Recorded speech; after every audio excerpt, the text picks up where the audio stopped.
Hello, welcome to my Esther Blossom channel.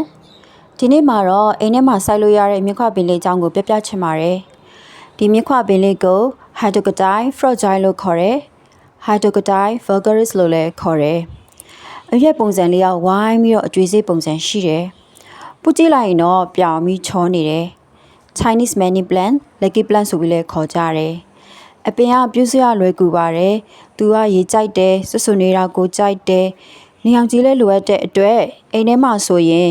နေအောင်ကြီးဖြာကြတဲ့နေရာလင်းနေတဲ့နေရာမှာထားရမယ်။ဒူးတွေတိုးစရာအဖြစ်တိုးစားနေကြမြင်းခွာရွက်ပန်နီဝါနဲ့ဆင်တယ်နော်။ Esther စင်ကာပူကိုရောက်နေတော့ကညီမဝယ်ထားတဲ့မြင်းခွာပင်လေးကိုဆွဆွကြည့်ရင်ဒီဗီဒီယိုလေးကိုရိုက်ပစ်ခဲ့တာပါ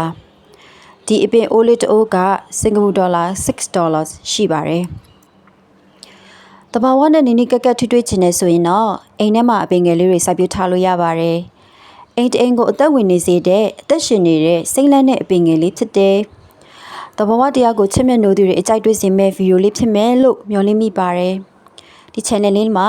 ဘူဒ္ဓရစရာတွေစိတ်အပန်းဖြေစရာတွေတင်ဆက်ပေးသွားမှာဖြစ်လို့ Esther Blossom channel လေးကို subscribe လုပ်ထားပေးလို့ရပါတယ်။ Thank you for watching this video. See you guys.